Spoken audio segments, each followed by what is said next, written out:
خوش آمدید۔ آج ہمارے پاس نا پاکستانی شوبز سے جڑے کچھ کافی دلچسپ ذرائع ہیں۔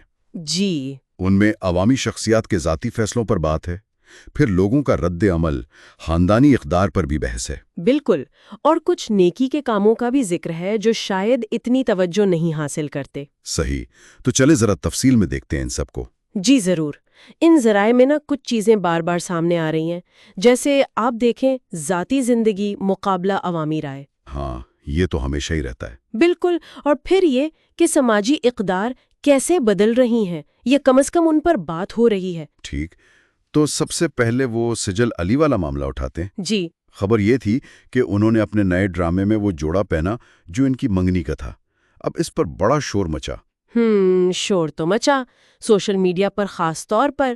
کچھ لوگ کہہ رہے تھے کہ یہ جان بوجھ کر توجہ حاصل کرنے کے لیے ہے، اور دوسرے کہہ رہے تھے کہ بھائی ان کی مرضی، ان کا ذاتی معاملہ ہے۔ صحیح۔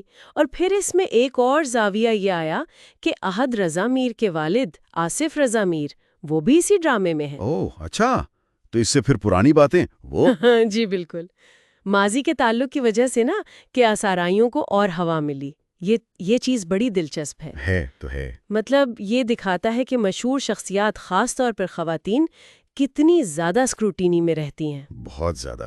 دیکھیں نا، ایک لباس کا انتخاب بھی اتنا بڑا مسئلہ بن جاتا ہے، ہر چیز پر تبصرہ ہوتا ہے۔ اور ماضی کیسے جڑا رہتا ہے ان کی حال کی زندگی سے۔ بالکل، یہ اصل میں ظاہر کرتا ہے کہ عوامی دلچسپی کس طرح ان کی ذاتی تاریخ کے گرد گھومتی رہتی ہے۔ اور یہ صرف سجل تک نہیں ہے، مجھے یاد آیا ابھی کچھ وقت پہلے احد رضا میر کی اپنی ایک ڈانس ویڈیو پر بھی تو ایسا ہی ہوا تھا۔ ہاں ہوا تھا، وہ بھی تو ایک مثال ہے کہ کیسے محدود معلومات کی بنیاد پر لوگ پوری کہانی بنا لیتے ہیں۔ صحیح کہا، یہ ایک پیٹرن نظر آتا ہے۔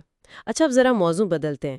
عفت عمر کا ایک بیان سامنے آیا۔ جی، وہ والدین اور بچوں کے تعلقات پر۔ ہاں، انہوں نے کہا کہ والدین کو نا بڑھاپے میں بچوں سے خدمت کی امید نہیں رکھنی چاہیے۔ یہ بہت روایتی سوچ سے ہٹ کر بات تھی ویسے۔ بالکل، انہوں نے زور دیا کہ والدین کا کام رہنمائی کرنا ہے، کنٹرول کرنا نہیں۔ اس پر تو بحث چھڑ گئی ہوگی۔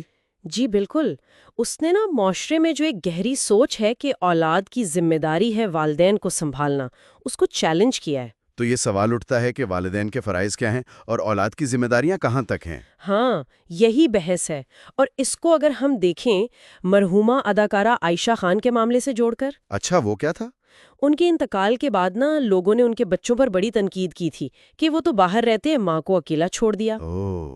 لیکن پھر بشریٰ انصاری نے وضاحت کی تھی کہ اصل میں عائشہ خان خود تنہائی پسند کرتی تھیں، حالانکہ بچے ان کو مالی طور پر پوری طرح سپورٹ کر رہے تھے۔ اچھا، تو مطلب پوری کہانی جانے بغیر لوگ بس بالکل رائے قائم کر لیتے ہیں۔ یہ دکھاتا ہے کہ اصل صورتحال کتنی پیچیدہ ہو سکتی ہے اور ہمدردی کتنی ضروری ہے۔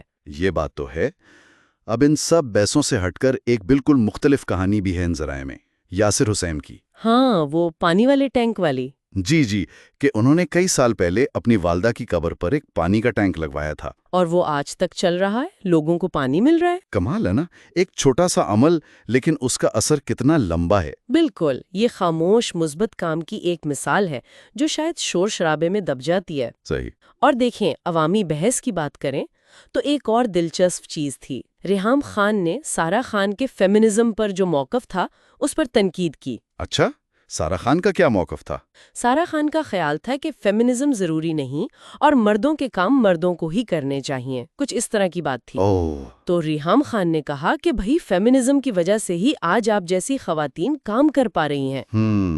تو یہ تو بالکل مختلف نظریات ہو گئے۔ جی، یہ ظاہر کرتا ہے کہ فیمنزم جیسے موضوع پر بھی عوامی سطح پر کتنے الگ الگ خیالات موجود ہیں ایک ہی وقت میں۔ تو کل ملا کر ان ذرائع میں کافی کچھ ہے، مشہور شخصیات کے انتخاب، عوامی رد عمل، بدلتی ہوئی خاندانی سوچ، اور پھر سماجی معاملات پر یہ مختلف زاویے۔ بلا شبہ ایک مستقل کشمکش ہے ذاتی زندگی اور عوامی توقعات کے بیچ، اور یہ بھی کہ لوگ کس طرح سے معاشرتی اصولوں کو سمجھ رہے ہیں، اپنا رہے ہیں یا چیلنج کر رہے ہیں۔ آج کی اس ساری گفتگو کے بعد ایک سوال ذہن میں آتا ہے جی، کہ جب عوامی شخصیات کی ذاتی زندگیوں پر اتنی زیادہ بات ہوتی ہے تو وہ لکیر کہاں ہے جہاں حقیقی فہم و ادراک ختم ہوتا ہے اور دخل اندازی اور قیاس آرائی شروع ہو جاتی ہے؟